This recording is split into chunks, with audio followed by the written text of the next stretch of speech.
This episode is brought to you by Chris Salee, your local health markets insurance agency. Creative solutions for your health, Medicare, and life insurance needs. Personalized advice at 503-678-5768. This episode is also brought to you by Oddmo's Pizza in Canby. Handmade awesome pizza plus craft beer, wine, and cider delivered. Call them today at 503-263-8444.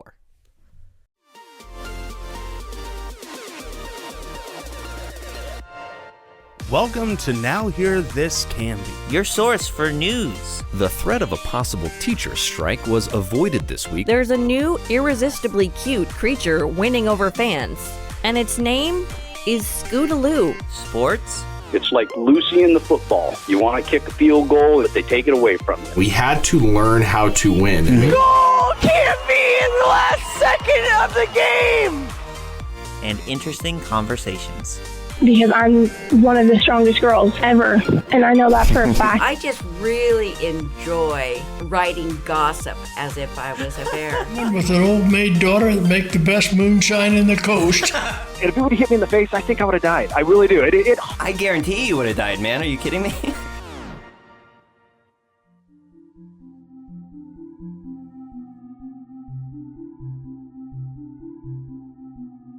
Hey friends, and welcome to this episode of Now Hear This Canby. I'm James Walton. Let's read the news. Several weeks of dialogue between officials with the city and Canby Utility have brought significant progress on the idea of undergrounding or burying utilities along a section of South Ivy Street as part of a long-planned improvement project, as long as Canby agrees to foot the majority of the bill. Councilors Greg Parker and Sarah Spoon raised the possibility of undergrounding several months ago based on feedback from the Canby Fire District about the importance of burying power lines at every opportunity, particularly in light of this year's destructive wildfires in Clackamas County and throughout Oregon. Canby Municipal Codes requires utilities to be undergrounded for new construction, but not rebuilding projects like this one. In late October, Canby Utility General Manager Dan Murphy appeared to signal disinterest in pursuing this aspect of the project, citing the low wildfire risk associated with overhead power lines in urban areas. Murphy proposed a compromise by which Canby Utility would allow the lines to be undergrounded, providing the city covers most of the cost. Canby Utility would also contribute the amount it would have spent on relocating and replacing poles, approximately $200,000, towards the project. The city does not yet have an estimate for undergrounding lines along the section of South Ivy, but the cost of burying existing utilities is known to be almost prohibitively expensive in many cases. In an October email to the Canby Current, Murphy referred to undergrounding as the much more costly alternative. Whatever the cost, Parker believes there is likely to be space in the city budget created by the coronavirus pandemic. Given the fact that COVID has impacted city operations, we're not doing some of the things we thought we were going to do, Parker explained at the meeting.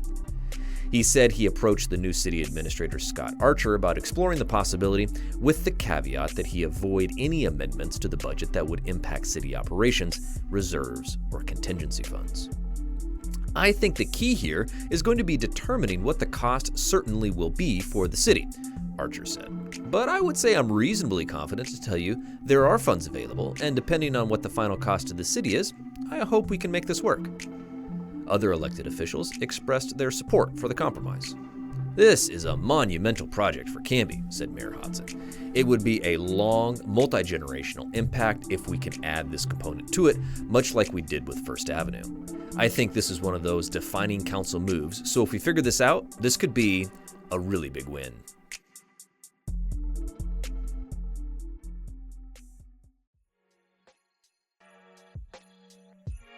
Well, it's official. The Christmas season has come to Canby. A time to deck the halls, don gay apparel, and of course, decorate a random fir tree by the side of the road. Okay, that last one may not be a tradition that you're familiar with yet, but it's one that sure seems to catch on here in Canby. For a prime example, head down Southeast 13th Avenue near the Filbert Orchard and across the street from the Timber Park subdivision. There you'll find an immature fir tree of some variety, a little wilder and less trimmed than its cultivated cousins, but bedecked in some of the most festive holiday finery around. It's the work of Teresa Sassy, owner and operator of the nearby Pudding River Chocolates, and property owner Cindy Carnegie. I have been wanting to decorate this tree for years and finally decided, with all of the sad things going on in this town and the world right now, that Canby needed some cheer, Sassy told Now Hear This Canby. I got together with Cindy Carnegie and found that she was going to do the same thing, and we had a party decorating. They approached Canby Signs and Graphics about some colorful roadside signage that would help underscore the positive message they hope to convey: peace on earth, joy to the world, and goodwill to all, and the company was more than happy to help. You better believe we enjoyed being involved, graphic and web designer Zach Allott told NHT Canby. Given the general malaise in our world at that time, it was really uplifting to help out with messages sharing happiness and peace. Allott recalled that the same day he received the request from Sassy and Company, he had handled a run of several projects, all involving politically charged and divisive messages. Understandably, we help create signs of all kinds here and respect the First Amendment, Allott said. But it was sure a wonderful feeling to design and print signs like these. As the group was finalizing their plans at Pudding River, a couple of friends of Sassy's stopped by the shop and noticed the pile of decorations. When Sassy explained what they were for, her friends volunteered to donate the cost of the signs and also added some of their own decorations to the pile. It was a team effort, she explained. We all felt the same way. It's all about bringing a smile to someone's face. For photos, visit our website, canbyfirst.com.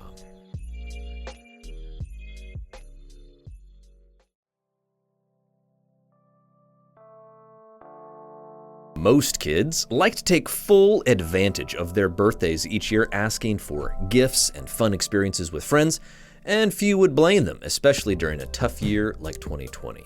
But 12-year-old Canby resident Thomas Leichner is not most kids.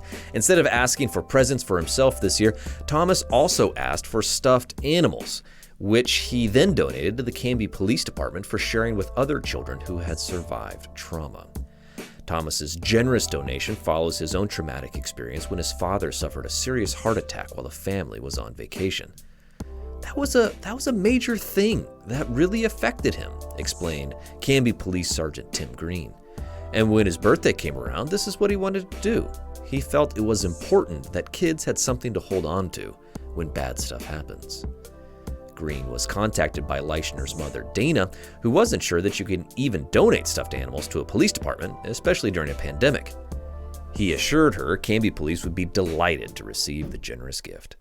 Thomas is right, according to Green. Having a stuffed animal or another item of comfort can make a huge difference for children experiencing a traumatic episode, whether it be domestic violence, a medical issue, car accident, or fire. Definitely, Green said. Those can be those situations where police aren't necessarily seen as the good guys, especially with domestic cases. Anything to help us bridge that gap a little bit, just bring a little comfort to the child, it makes a big difference. You may not have thought a plush stuffy would be a standard issue for a sworn police officer alongside the badge, the gun, and the handcuffs, but in Canby, it is. Our officers will keep one or two in the trunk of their car, Green said. When they come across something that seems warranted, they hand them out.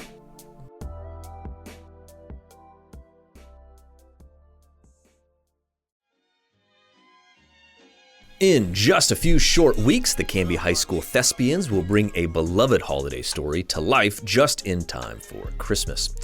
The tale is The Cinnamon Bear, an old-time radio program that debuted on the airwaves in 1937. And, true to both the story's original medium and the coronavirus era, CHS drama students will be presenting their show not on the stage, but a Zoom line near you. We really wanted to do something before the end of the year, explained Craig Holbrook, who was hired as the high school's drama teacher and theater director just a few weeks ago. And the easiest thing to do in the short amount of time that we have was a radio show, where we could record it via Zoom, script in hand. The Zoom format eliminates the need for the show's cast of 14 high school actors to memorize their lines before opening night, which is barely 2 weeks away. We have got some really talented kids, and they are raring to go, Holbrook said. They've been without for a while now, and it's been a shame, but I'm jumping in and I'm really excited to work with these guys. The Cinnamon Bear tells the story of a brother and a sister who journey through a magic land to find the silver star meant to top their Christmas tree, aided by such characters as Patio Cinnamon, an Irish accented teddy bear, the crazy quilt dragon, Oliver Ostrich, and even Santa himself. The story has become a particular favorite in the Pacific Northwest, especially Portland, which has the reputation of being a cinnamon bear hotspot. The Canby High School Thespians presentation of the Holiday Classic will be broadcast via YouTube at 7 p.m. December 18th and 19th. For links to the show, find the story on our website, canbyfirst.com.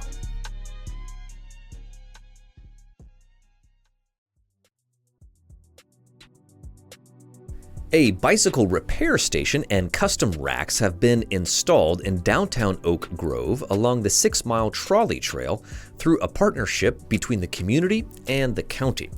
The repair station includes all the tools necessary to perform basic bike repairs and maintenance. Screwdrivers, Allen wrenches, and box wrenches are provided so that cyclists can change a flat tire, adjust brakes, and put air in tires.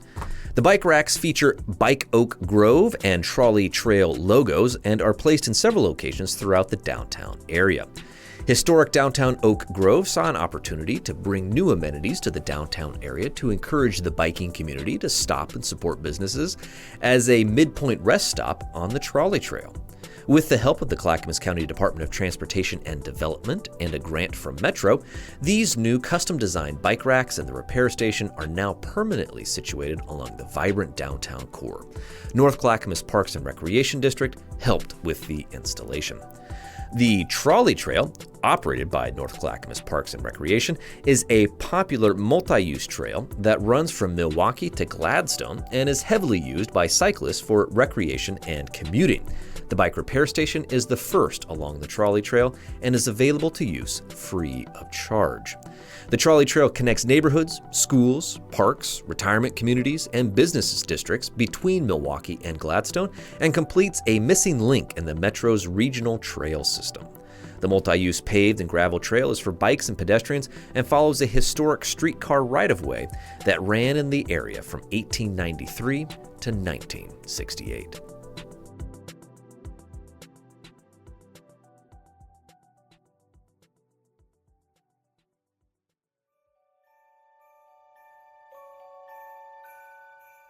Stay connected to what matters most this holiday season with unlimited high-speed internet from DirectLink.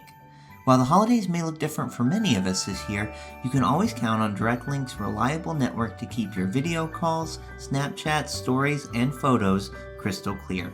DirectLink is thankful for all of their amazing members this holiday season and is proud to be your local internet, video, and voice provider for over 116 years. For more information, visit directlink.coop. And from all of us here at Now Hear This Canby and our friends at DirectLink, stay safe, stay healthy, stay connected, and have a very happy holiday season.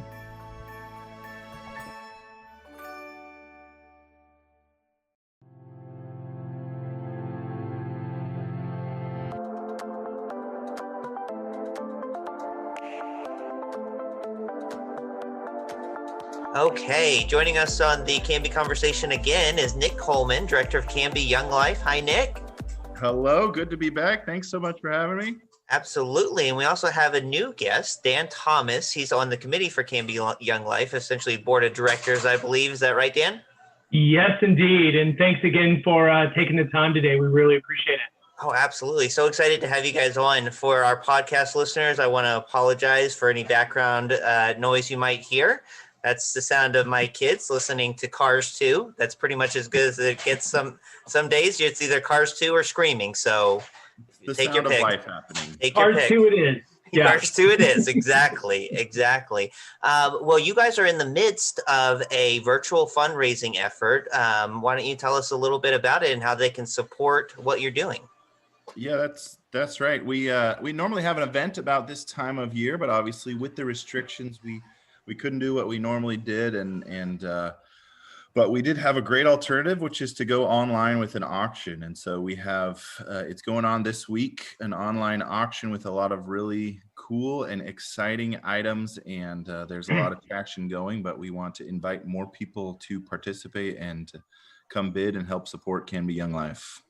Yeah, you've got some really great items, some vacation packages that is just, I'm sure people are just dreaming about right now, even more so than we normally would be in an Oregon winter, right? With everything that's happened this year. So yeah, we're super excited about it because what we've wanted to do is there's a lot of community things there. There's all about town, and we want to support our local community because, gosh, many of these folks with restaurants and services and all of that around town are Canby Young Life supporters. Their kids are go to club and are part of Young Life, and we just want to show our support. And so we've reached out to those folks, and we've have different baskets that showcase different things around town, around Canby, in Canby, and then of course, like you referenced, the trips that we're all looking forward to going on outside of Canby. So those are super exciting. It's not just you'll see the baskets and those are fun, but there are also other things that you can check out as well. Yeah, I apologize. I think I tipped the hand to my own psychology there that I just fixated on the vacations immediately. No, but we all, right?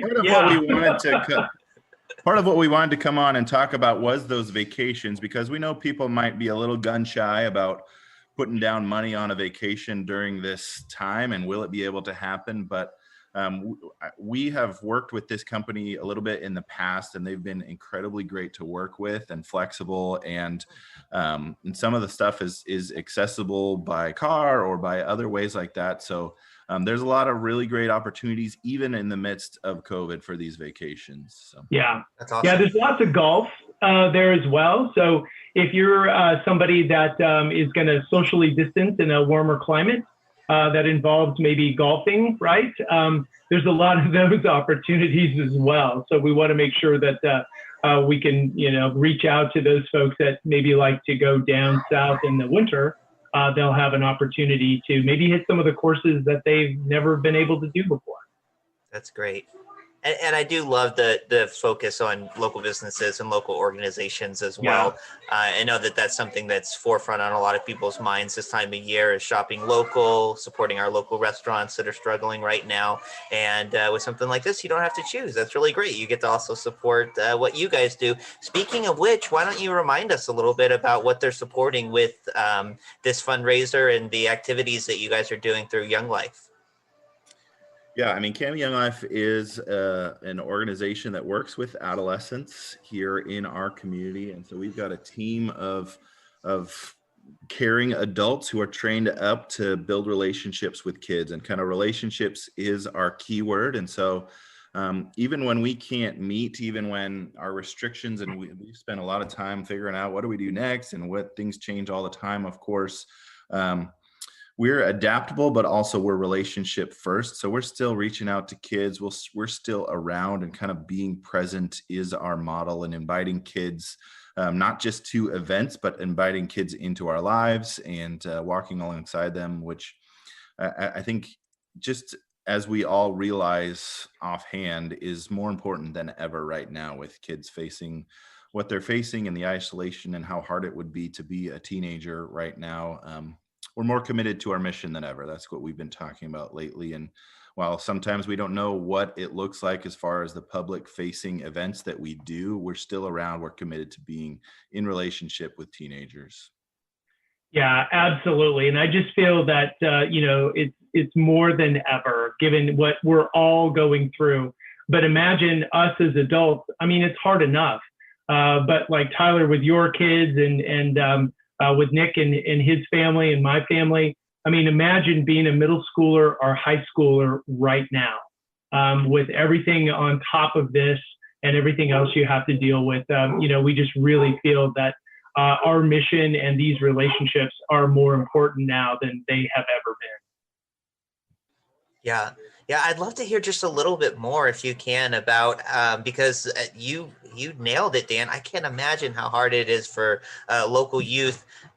It's hard being a teenager anyway in today's day and age, Right. and then everything that's just compounded this year, the loss of school, the loss of sports in many ways, and extracurricular activities, things like in person for most of this year, Nick, in person Young Life, and things that they look forward to like that.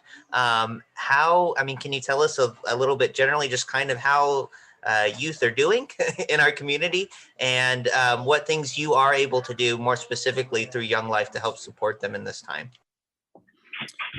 Yeah, I mean, I would say there's two sides to the coin. One is that kids are resilient, and like we've talked to a lot of kids who are doing even surprisingly well at some times, and there's we believe, we're a Christian organization. We believe in God's grace to people, and we can see that God is still at work and loving kids, and there are opportunities to have conversations. And maybe for some kids, slowing down is a good thing. But on the other hand, of course, there is the grief. There's mourning for the loss of things that they don't get to experience. There's rites of passage that we all remember that kids are not able to do and have been looking forward to maybe for years. There's sports, which often for kids who are involved in sports and activities, it's such a big part of their life. And so to lose that, there's a couple things that the process of adolescence, and kind of if you study adolescent development, there's three big concepts that I really like to hit on, and kids deal with questions of identity, belonging, and purpose. And I think they deal with that anyway, but in a time like this, it's just everything is just heightened, right? Like, who am I in this world? And now that I don't have sports to play, who am I even more? Like, who am I if I can't do the things that I do? Where do I belong in this world when I'm isolated from everybody else, and when I'm cut off from even social gatherings or going to football games or those kinds of things? And so I think it's just elevated, and the best things that we can do, again, is to reach out to kids and show kids that we're still there, that we are present, to be available, to check in on kids, to have conversations, to meet when we can, to have small gatherings and go out to coffee or lunch or whatever the case might be. So it's a struggle for sure to come up with new and exciting and interesting ways to do what we do, but we're, again, committed to doing it, and we have conversations all the time about the best ways to reach out to kids.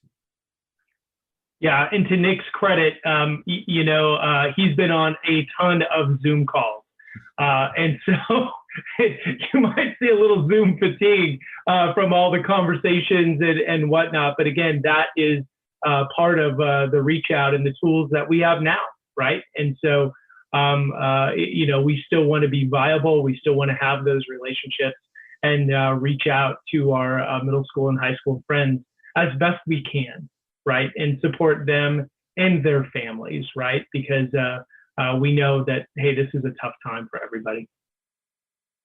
Yeah, well, that explains it. I wondered why when I asked Nick if he wanted to do this interview on Zoom, he started crying just for like a long time, Nick. It was what, like 15 minutes? But anyway. Yeah, to be fair, I was already crying today, so that was. Oh, okay. That makes sense. Great.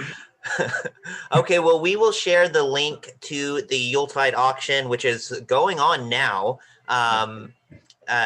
With the podcast notes, the show notes here, you guys can check that out. We'll also share it through social media. We'll have an article up on our website. Are there anything else you guys want to shout out? Ways that people can, kids can, our families can connect with Young Life, find out more about what you're doing, connect with you on social media, et cetera, et cetera? Yeah, I mean, we're posting on social media. We've got a presence there. Been trying to do some videos lately. So we've got at Young Life Canby for Instagram, and that's probably the best way for kids to connect with us. And then, yeah, if you just search for us on Facebook or wherever we're around, and we're here in the community trying to be visible. So, absolutely, yep. Cool. Well, thank you guys so much for taking time out to tell us about what you're working on, and thank you more than that. Thank you for the work that you do for our youth and supporting families through this difficult time. I know that it's a challenge for you as well, having to adapt to a very new way of doing ministry and supporting youth that you didn't sign up for. So thank you for hanging in there with that and doing this important work. Thank you. Appreciate it. Great. Thank you, Tyler. Really appreciate it. All right. You guys take care. Okay. Bye-bye.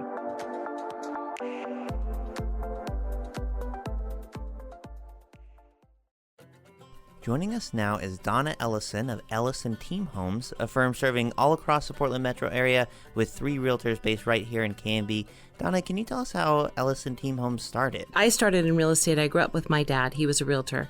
So I'm a second generation broker, and I grew up with him on weekends. And I learned a lot, eventually working with him for several years and then going out on my own. Our family moved to Canby a couple of years ago, but we really didn't know how it was going to go. And within the first probably 3 months of being here, we literally fell head over heels in love with this place. We love the community, the spirit here. The first Christmas at Waite Park, I was literally crying because everybody was walking around saying Merry Christmas and people were drinking hot chocolate, and we got in a carriage ride with the horse, and it was just too much. You just realize it's special here. Real estate's always been my passion. It is my professional love. I enjoy the people, the relationships. So much comes out of kind of the intensity that you spend with people. You're really up in their business for a period of time, and sometimes it's a couple months, sometimes it's a couple years, sometimes it's a lifetime. I feel very blessed at this point to have people that have been with me for almost my entire career. Clients that have bought and sold maybe 2, 3, 4, 5 homes. I have one client that's bought and sold 8 homes with me. 3 generations. It's a beautiful business. It makes for a very full life. How can people find you? How can they not, really? We have a website, www.ellisonteamhomes.com. Well, thank you, Donna. Thank you for having me.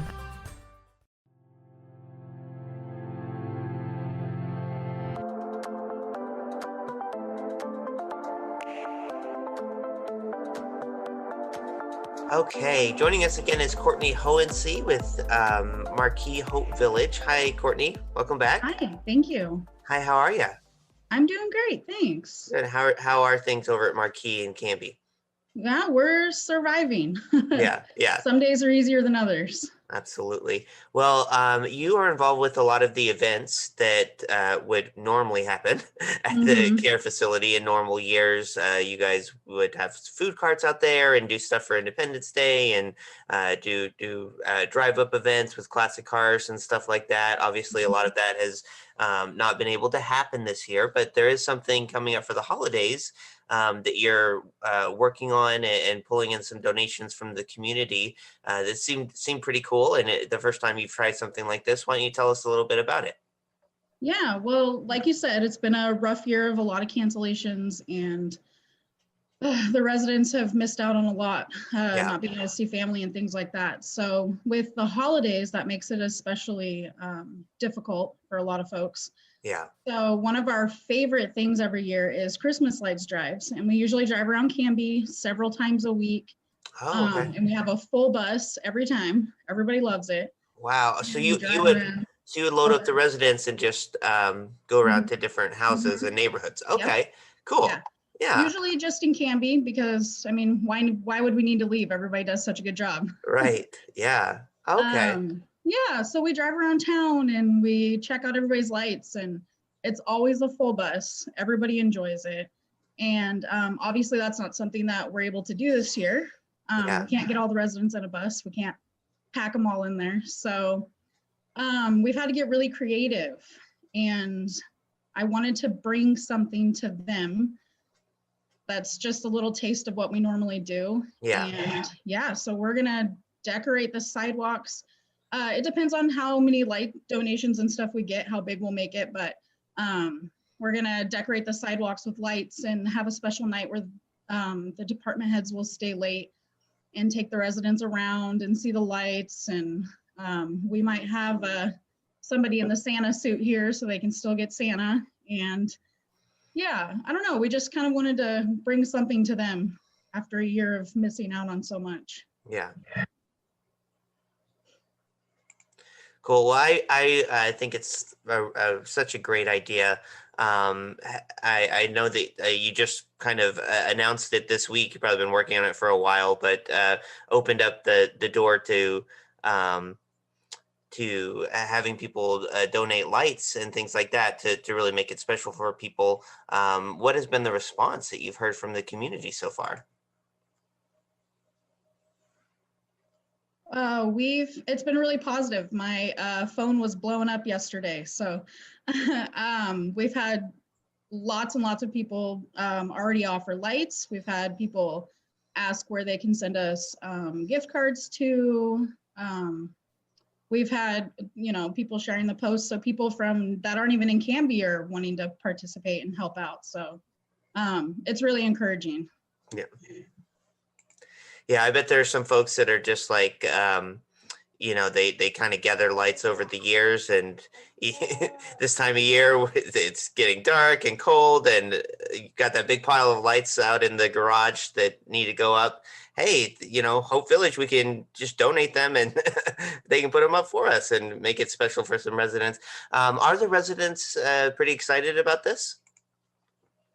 Well, they actually don't know about it yet. Oh. I kind of wanted to talk with the team and see what kind of stuff we could, drum up. And yeah, it'll be a surprise for them. They'll probably know soon because I'll put out their monthly calendar today, but they won't. Yeah, they don't know yet.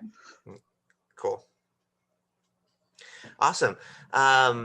So do you have like an event sort of planned, you were saying, or you're thinking you might do that on a certain night with the residents, take them around, or just let them go when they want to? Yeah, so one of the other things that we usually do every year is we have a big holiday dinner, and our kitchen does an excellent job. They make prime rib and all these delicious sides and desserts, and it's just a really cool event, but we obviously can't do it in the same way anymore. So they're going to go ahead and do that still. We're going to have to deliver it to everybody's rooms. So it's going to be in a couple weeks. I think we're planning on the week before Christmas. So if we can get lights by December 11th, that's a week from this Friday, then we'll spend the following week for a few days getting everything up. And so I think we're shooting for around the 15th or 16th of December. We'll have the holiday meal, and then they'll have a chance to go outside and check out the lights. We'll probably leave it up for several days, but we'll kind of launch it all on the same night. Awesome. Well, I don't want to bum you or anybody out, but just want to kind of highlight how important this is, because this, as you mentioned, has been a really tough year, particularly for residents in the care home setting. There's obviously, they're more vulnerable to the coronavirus, so we've been working hard to try to protect that population. But that has meant the loss of, like we're talking about right now, the loss of something that they really look forward to each year, all of these events that they would normally do throughout the year. Visitation in a lot of ways has not been able to happen, at least not in the normal ways, for a really long time. Are you seeing, how are the residents handling that isolation? And I imagine it's been a pretty big challenge for them.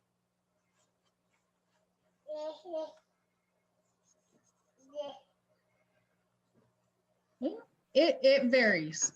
Some days are easier than others. I think with the holidays hitting, it's getting a little bit more difficult for everyone. So yeah, like you said, they haven't been able to see their families as often, or if at all, really. Visitation's really limited, and it's outdoor and it's timed, and it's not the same, and we understand that. So we just want to do what we can to kind of bring a little joy this year. The holiday season, and I guess maybe the time that comes after, can be a difficult time just in any normal year, right? With the less sunlight and kind of you get those post-holiday blues. Is that something you see in care homes as well? Yeah, we see that as well. It's hard, some families don't live nearby, and so residents don't spend holidays with their families anyways. But the extra level of isolation from each other is hard too. So yeah, I don't know. It's just been a really tough year. So I'm hoping that we can end the year on as somewhat of a good note. I know it won't replace spending holidays with families, but hopefully it'll make them smile. Awesome. Well, I think it's such a great idea. I really appreciate your efforts, Courtney, for doing that for our senior population over there at Marquis Hope Village. Definitely encourage the community to support that any way that you can. If you do have some leftover decorations or lights that you're not planning on putting up this year, send them over to Marquis so they can make a special walk-through or ride-through, push-through experience for their residents there. And yeah, Courtney, happy holidays. Thanks, you too.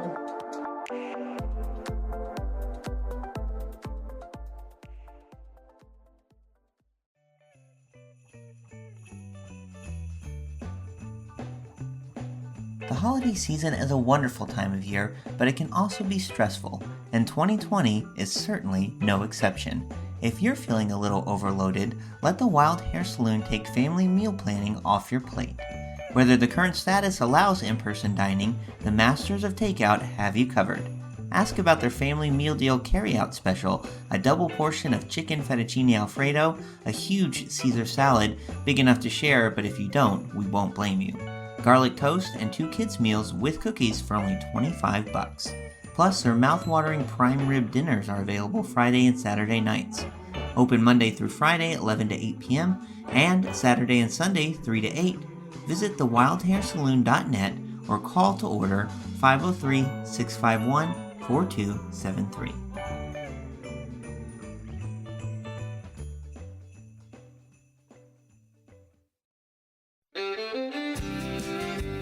Now Hear This Canby is produced by me, Tyler Clausen. Our content director and star reporter is Tyler Frankie. And of course, our show is edited by Cameron Clausen. We also feature the vocal talents of Joyce Struby and James Walden. So a round of applause to them. The song that you're hearing right now is Canby by singer-songwriter Olivia Harms, used with her permission. To find more work from her, you can visit her website olivia13.com. Now Hear This Canby is dedicated to preserving independent local journalism and redefining local news with our fun, fresh, and energetic brand of storytelling. Our sincere thanks to our local sponsors who make this show possible. Please show your appreciation by supporting the small businesses who support us. The production of Now Hear This Studios, Canby's locally owned full-service audio, video, and media production company. Our mission is to produce the best content in the universe, and we'd love to help you do it. Find us online at nhtstudios.com.